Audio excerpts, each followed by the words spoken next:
met die mooiste blou oë. Net voor ek slaap, ek het eintlik al so weggeraak, skrik wakker, die mooiste blou oë, en ek kan nie agterkom, is dit vroulik nie, maar is nie vroulik nie, maar is ook nie manlik nie. Die features van die persoon is so sag, die mooiste blou oë vanmôre te sê, die Here sê, en engele gaan jou verskyn. Die Here sê, hierdie is 'n jaar, en is 'n jaar waar die Gees van die Here wil werk, die Heilige Gees, is 'n jaar van seëning, is 'n jaar waar die Here sê, dis die jaar, wat hy eers moet kom in jou lewe. So dis ook vir my so belangrik is, dat die dienste sal by, dis ook wat so belangrik is, dat ons kindertjies sal stuur, dis ook wat so belangrik is, daagliks op ons eie oop sal die woord van die Here bestudeer, en dit sal lees, en as jy nie Bybel die kom sê vir my, ek is sulke sagte balk Bybeltjies daar, wat ek vir jou kan gee, as jy nie 'n Bybel het, maar dan moet jy gebruik, elke dag lees, sê die Here. Verlede week het ons 'n bietjie gepraat oor Johannes 3. Johannes 3, waar die Here Jesus Christus vir die Fariseer verduidelik dat jy 2 keer gebore moet word, dat jy weer gebore moet word om die koninkryk van God te erwe. Hy sê van Nicodemus het gekom. Nou Nicodemus obviously daar 'n aanraking, iets sê vir hom gesê, maar hierdie is 'n spesiale man. En dis gewoonlik waar ons eerste by Jesus uitkom, is wanneer ons tot daai geloof kom en besef, maar hy is nie sommer maar net 'n profeet wat gekom het nie. Hy is baie spesiaal. En Nicodemus kom vra vir die Here Jesus, en die Here Jesus sê vir hom, as jy nie uit water en uit Gees gebore is, dan sal jy die koninkryk nooit beerwe nie. Nou elkeen van ons is al uit water gebore. As jy hier sit vanmôre, is jy gebore, want jy sien jy's in die moederskoot geplaas. Jy lê daar in die moeder se vrugwater lê daar vir 9 maande en jy word ontwikkel. En dan word jy gebore, dis die watergeboorte. Maar die Here Jesus sê, jy moet weer gebore word. En die tweede geboorte is 'n geestelike geboorte. Waar jy die Gees gebore word, né? En toe het ek 'n klip in die bos gegooi, en ek wonder wie agterna 'n bietjie gaan bid daaroor, 'n bietjie gaan vra daaroor, 'n bietjie gaan dink daaroor. Want iemand het vir my gesê, iemand het ek gelees wat sê, ekskuus, dis nie die preek nie, ek net 'n bietjie terugkom, en die Here het vir my iets geopenbaar. 'n klip in die bos gegooi wat ek gesê het, maar ek het gesê, net soos wat jy ontwikkel het voor jy gebore word, moet jy ook verander word voor jy weer gebore kan word. En dit is wat in Hebreërs 12 vers 14 praat, dat sonder heiligmaking sal jy die koninkryk nie beerwe nie. En toe het ek vir jy gesê, dalk het hierdie ouwe punt weet, dat ons eers die proses van heiligmaking moet gaan, voor ons kan sê, ons is wedergebore Christen. Maar, dit is interessant, maar die Here wys my 'n pragtige ding. Hy wys my die verhaal van Jakob en Laban en Lea en Rachel, né? Jakob gaan, hy vlug vir Esau. En eintlik is daar 'n preek wat daarop uitkom, né? Hoe die Here ons, selfs as ons bedrog gepleeg het, terwyl ons eintlik verkeerd optree, die Here jou ook seën. Hoe jy dit ook nog in God se plan kan inwerk. Maar die Here heeltemal, dis eintlik die engel gister op my verskyn het vir my bevestig, hy wil hierdie boodskap bring wat ek nou gaan bring, en nie daardie boodskap nie. So daardie boodskap sal ek dit eendag bring, wanneer die Here dit vrystel. Dalk is dit volgende Sondag, dalk iewers daarna. Maar hy wys vir my hierdie ding. Hy sê, maar kyk wat het gebeur. Jakob het oë vir Rachel. Dit is die punt, dit is die mikpunt. Hy wil vir Rachel as vrou neem, maar hy moet deur 'n proses gaan. En daardie proses is die 7 jaar wat hy moet werk vir haar. Hy werk vir Laban vir 7 jaar lang. Maar wie kry hy? Hy kry nie vir Rachel nie, hy kry vir Lea. Hy kry vir Lea, want die gewoonte is, die gebruik is dat die oudste eers 'n man moet vat, en dan kan die jongste. En die Here sê daarom, jy kan nie wedergebore word. Jy moet eers die wedergeboorte deurgaan. Al is die mikpunt dat jy weergebore wil word. Al is die mikpunt dat jy uit Gees gebore wil word, moet jy eers deur die watergeboorte gaan. En so gebeur dit. Maar wat gebeur verder? Ja, Jakob moet 7 jaar werk vir Rachel ook, maar hy hoef nie 7 jaar te wag nie. Die Here, Laban gee vir Rachel vir Jakob, maar dan moet hy dit kom terugwerk. En so sê die Here, as jy jou hart gegee het, as jy 'n gebore, as jy watergebore is, en jy het op daai punt gekom, waar jy jou hart vir die Here gee, sê ek maak hierdie besluit, om Jesus te volg. Met ander woorde, ek stel myself beskikbaar, om deur die proses van heiligmaking te gaan, dan kan jy jouself doen, 'n wedergebore kind van die Here. So die goeie nuus is, jy hoef nie eers deur die proses te gaan nie. Jy is, as jy daai besluit geneem het, wel 'n wedergebore kind van die Here, 'n wedergebore Christen. Maar daar is 'n las op jou skouer. Die juk is sag en die las is lig, maar daai las is net soos wat Jakob daai 7 jaar moes werk agterna. Moet jy deur daai proses van heiligmaking gaan. En die proses van heiligmaking is wanneer ons die Gees van die Here toelaat om jou te verander.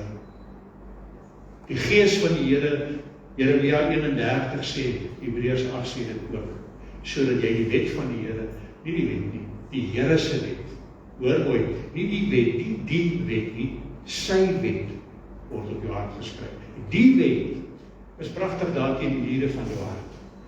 Maar dit is die wet wat gegee is vir 'n volk.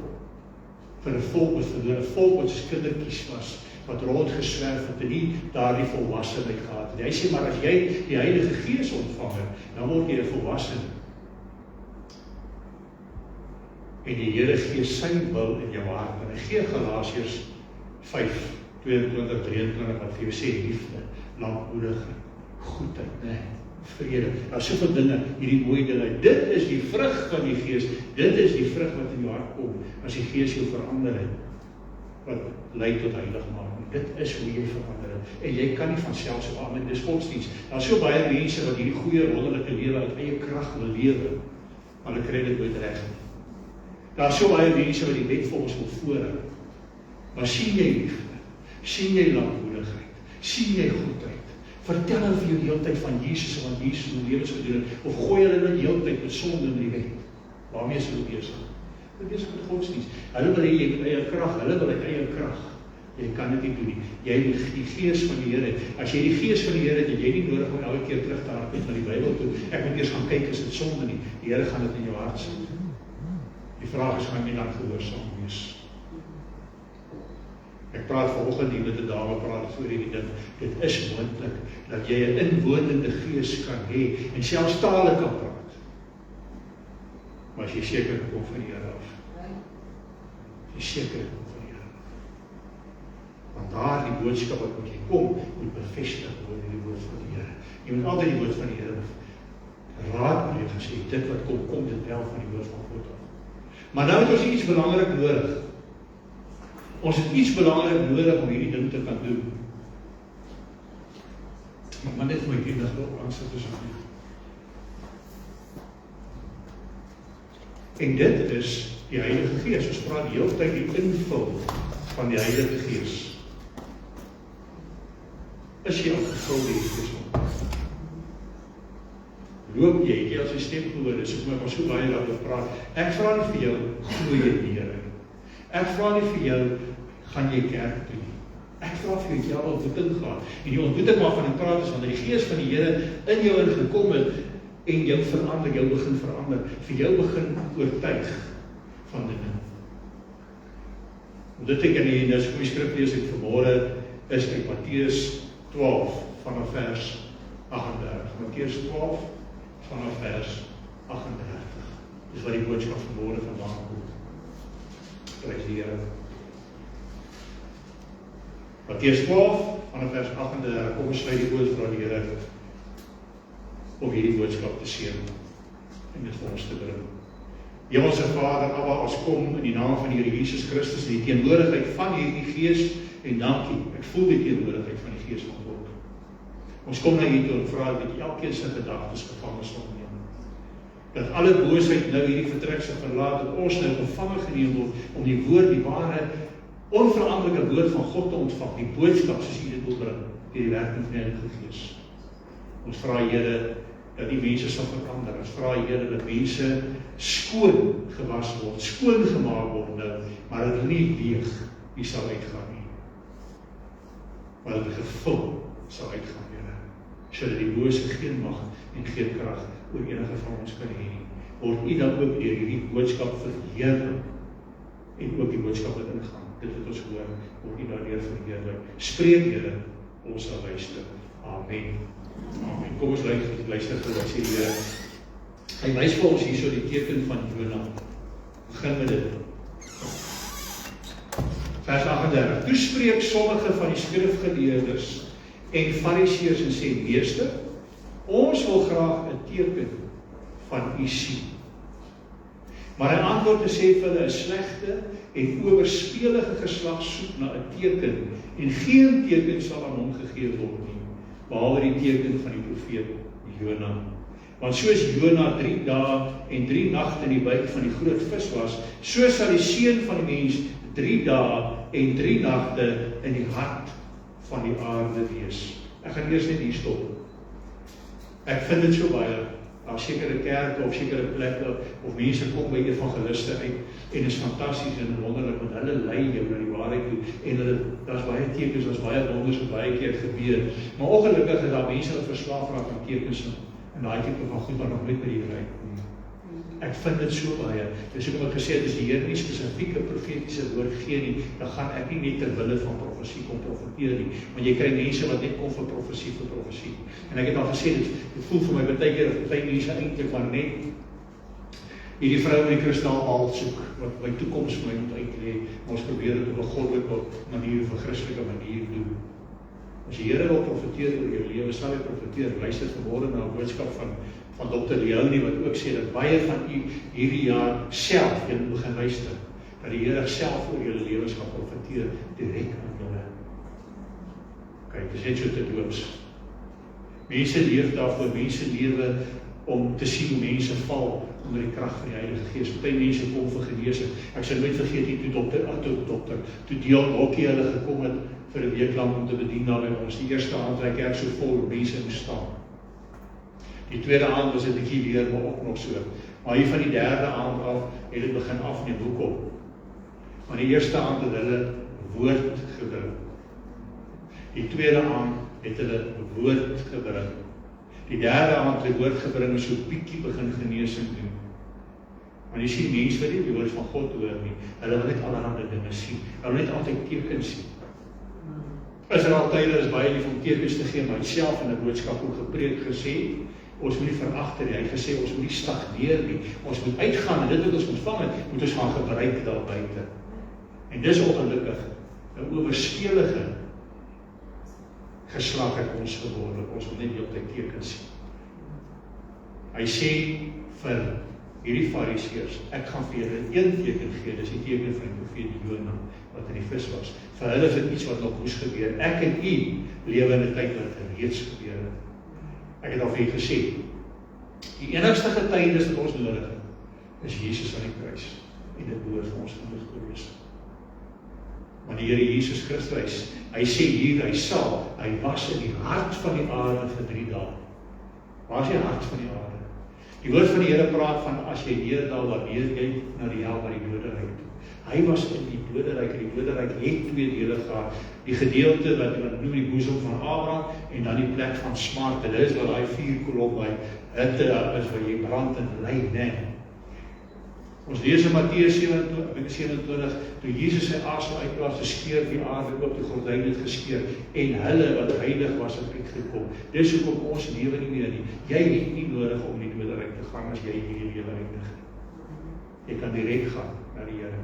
Hy het dit oorwin. Hy was daar. Hy het dit reeds gedoen. Watter teken? Hy sê, watter teken wil julle dan nog hê? Maar ons wil heeltyd net lewe, ons wil heeltyd net herinner, ons wil heeltyd net sien, ons glo ons nie. Teken van Jona. Hy gaan verder, hy gebruik vir Jona nog 'n bietjie verder. Hy sê, die manne van Ninive, vers 41, die manne van Ninive sal in die oordeel opstaan, saam met hierdie geslag en dit veroordeel. Hoor my wat sê hy? Hy sê, nou die Ninive was 'n klomp heidene. Hy sê, hierdie heidene gaan saam met hierdie geslag opstaan, en daardie heidene gaan julle veroordeel.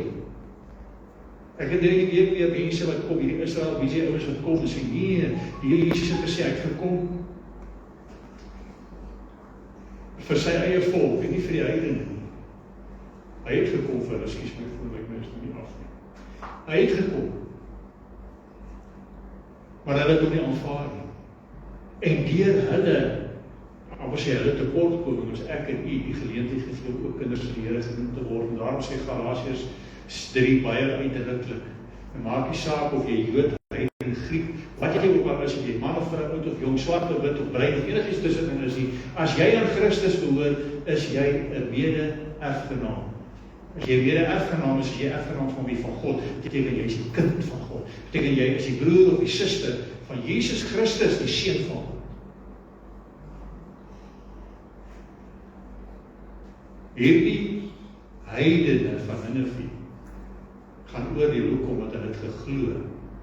Hier sê hy die rede hoekom dit gaan gebeur is, vers 41, want hulle het op die prediking van Jona bekeer. Hulle het nie gevra van allerlei tekens en bewyse nie. Hulle het op die prediking van Jona het hulle bekeer, hierdie heidene.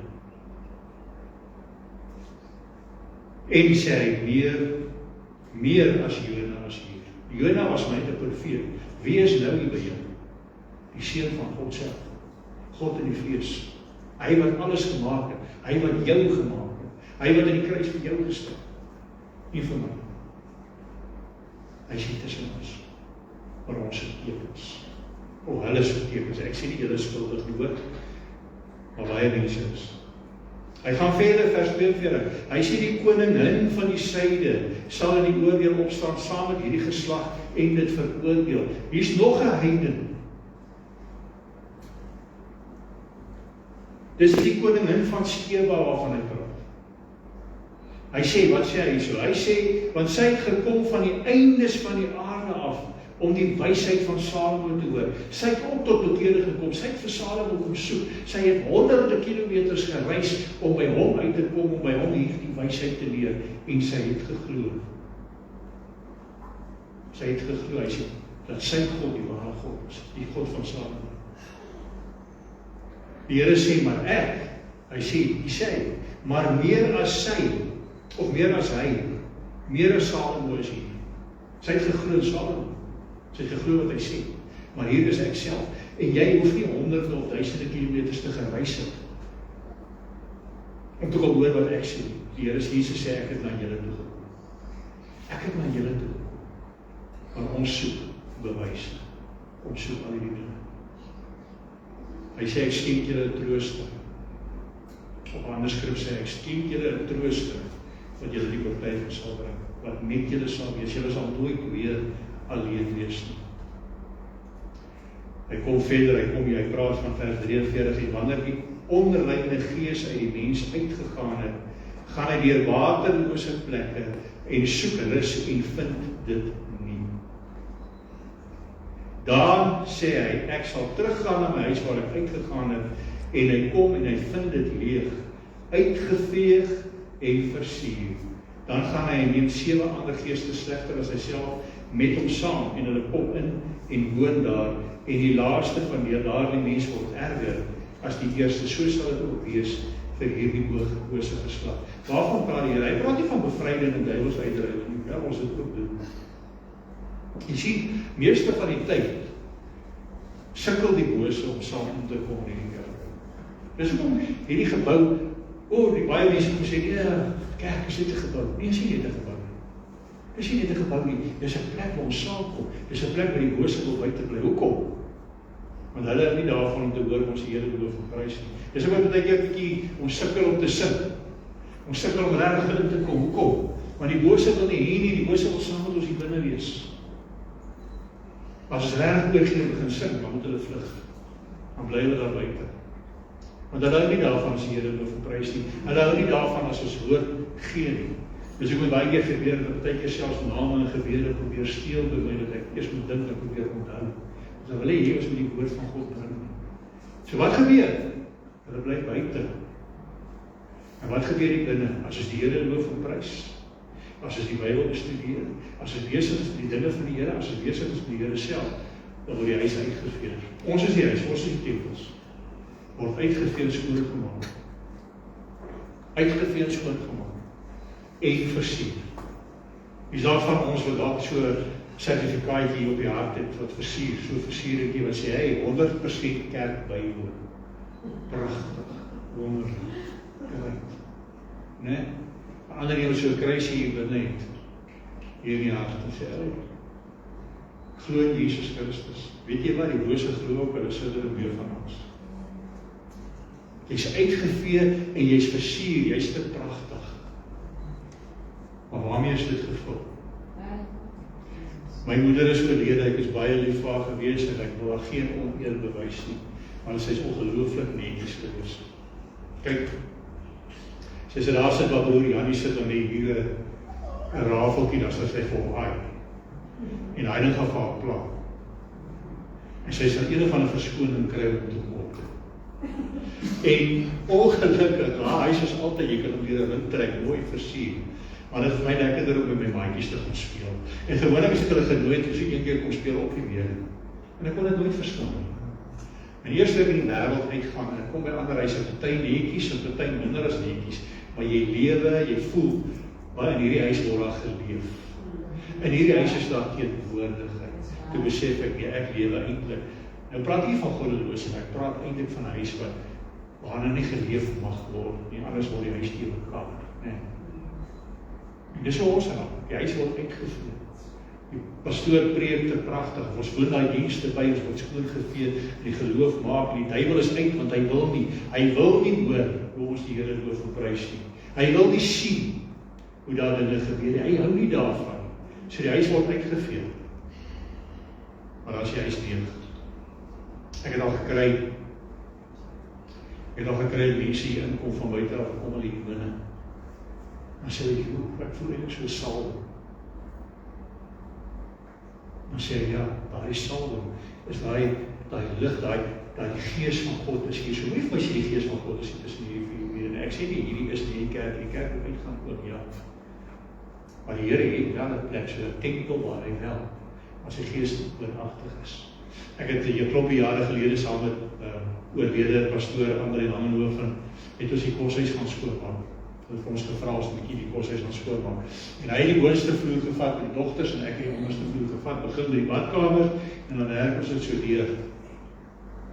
Ja, het interessante goed gebeur, ek gaan nie daarop ingaan nie. Onthou ons praat hier van 'n koshuis met kinders wat baie van hulle te doen met sangomas en al sulke tipe goede, so daar is baie dit nou wat jy eintlik so heaviness beleef het. Maar ek het in hierdie een kamer ingegaan, toe ek so ingaan toe. Voel ek net die voel so lig, voel so lekker in dinge. En ek het so gegaan en so gekyk en ek sê vir onderstel nie, maar ek maak toe een van die kaste oop en ek sien my hele Bybel en ek maak oop en ek sien die wie se kamer hier ook al is 'n seun. Hy bestudeer die Bybel, hy ondersteun, hy maak aanteken, hy is so besig met die Here. En ek neem aan die ander wat saam met hom in die kamer woon, het geen ander keuse. Jy voel dit sommer aan. Jy voel dit sommer aan. Hoekom? Want my kamer is gevul deur die Heilige Gees. Dis nie 'n leerkamer, dis ook nie die mekaar is 'n netjiese kamer. Maar is gevul met die Gees van die Here. Hoe lyk jy dit? As jy uitgevee skoon gemaak? Weet jy wat? Ek vertel vir jou, ek dink die duiwel like dit as jy skoon gemaak word. Want hy hou daarvan om dinge die mekaar te maak. As jy dink klaar die mekaar is wat party maak, hy wil eers eens oor ingaan, jy is klaar, maar is klaar chaos.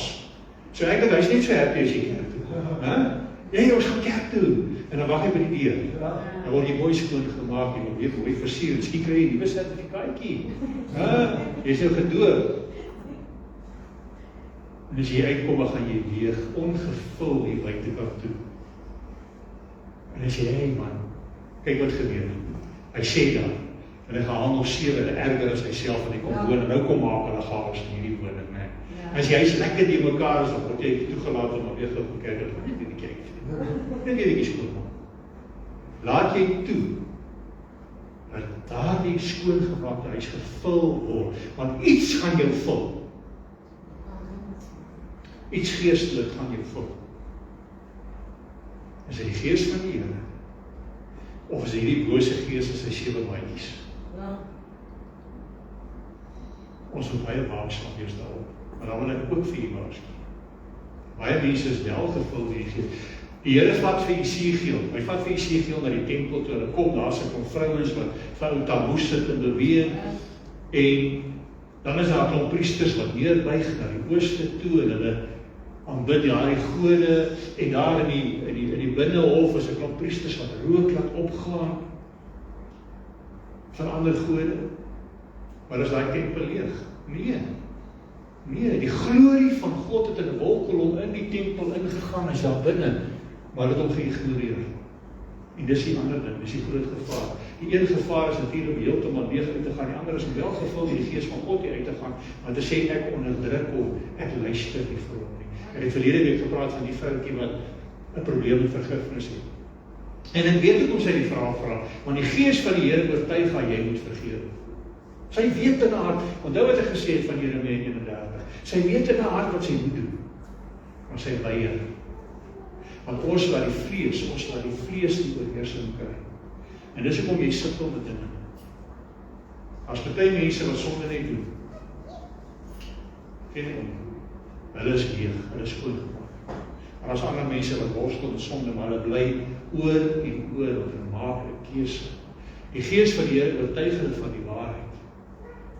Ek het al gepraat van hulle wil nie eens by kerk toe kom oor en al gepraat het, mense wat regtig geesvervuld hier voor staan, en die woord van die, wat ek sê kom 'n getuige sê wat die Here vir my gedoen het. En hardloop by hier uit en dan kry ek om by die borrelstoel en hoor my, ek preek nie teen die gebruik van alkohol, maar dan praat ek van mense wat alkoholiste is, mense wat 'n probleem het, mense wat gebles word, dan gaan doen hulle nog steeds. Hulle is gevul deur die Gees, maar onderdruk hom. Hulle onderdruk hom. Hy is 'n gentleman, hy gaan nie dood nie. Maar pas op net, uiteindelik die Gees van God waar die tempel verlaat en daar die tempel is vernietig. Dan kom 'n tyd dat die Gees van die Here dalk sê nee. I'm not wanted here. I'm not wanted here. Ons moet daarvoor pas op. Maar die belangrikste, die eerste is om seker te maak dat jy wel vervul is. Mense dink as ek dit glo, is daar nie. Die Gees van die Here moet jou vul. Die Gees van die Here. Hy sê die familie van Jesus, ek praat baie hieroor. Hy sê vers 46, en terwyl hy nog in die skare spreek, staan sy moeder en sy broers daar buite en wou graag met hom praat. Toe sê iemand vir hom, daar staan u moeder en u broers buite en wil graag met u praat. Hy antwoord en sê vir die een wat hom dit vertel het, wie is my moeder en wie is my broers? En hy steek sy hand oor sy disippels uit en sê, daar is my moeder en my broers, want elkeen wat die wil van my Vader wat in die hemel is doen, die is my broer en suster en moeder. Doen jy die wil van die Here? Ek wil vir jou sê, in eie krag kan jy dit nie doen. Het innerlike krag nodig van die Gees van die Here. En as jy dit doen, is jy broer van Jesus. Jy is 'n seun van God die Vader. As jy 'n disipel is jy wat? As jy Engels vat disciple, en jy vat discipline, het jy al gekyk na die spelling? Dit is dieselfde. A disciple is somebody that allows the Holy Spirit to discipline him. 'n Disipel van die Here is een wat die Gees van God toelaat om hom te dissiplineer. En dit beteken nie net pak slaan raas nie, dit beteken om jou te leer. 'n Disipel is 'n leerling wat leer wat reg is en wat verkeerd is. Gaan dit weer sê, 'n disciple allows the Holy Spirit to discipline him or her. Om werklik oor te gee aan die Heilige Gees. Gees van die Here. En as jy sy broer, sy suster, sy moeder. Kom spreek vir goeie woord. Ek wil hê elkeen moet staan. Almal van die, as jy hier ingeloop het vanmôre met jou voete, dan kan jy staan. As jy in 'n rolstoel ingekom het, dan gaan ek jou verskoon. Maar as jy wil opstaan, mag jy. Ek gaan 'n gebed doen. Hemelse Vader, ek kom nou in die naam van Jesus Christus, kom by Abba Vader uit. In die teenwoordigheid van die Heilige Gees. En ek wil vra u nou, om elke een wat nie gevul is deur die Gees van God, nou op hierdie oomblik, as sy hart ontvanklik is, en hy dalk nog nie die Gees van die Here ontvang het nie, dat hy hulle nou sal ingaan. Dat die Gees van die Here nou in elkeen sal ingaan, wat sy hart oop is. Hulle wat reeds die Gees van God ontvang het, maar dit dalk onderdruk het, hom dalk onderdruk, die persoon van die Heilige Gees, en nou wil toelaat, kom vra, dat die Gees van die Here, dat die Gees van die Here nie meer dormant sal wees, maar ontwaak sal word, om nou in ons te werk, in Jesus naam. Ek bid dit vir mense wat hier staan, ek bid dit ook vir elkeen wat daar by die huis is. Ek bid vir elkeen vir gehoorsaamheid, ek bid dat elkeen wat hier staan vanmôre, as hulle by hierdie deur uitgaan, dat hulle gevul sal wees. Ja, mooi skoon uitgevee, ja, pragtig versier, kinders van die Here. Maar ek sal verkies dat hulle liewer effens die mekaar uitgaan, want die Gees van die Here in hulle sal wees. Dit is elkeen van ons gebed vanmôre. Ons bid dit in Jesus kosbare naam. Amen. Amen. Dit is 'n plek wat nie prys die Here. Ek groet dan ook aan die Facebook kykers, in naam van Jesus Christus.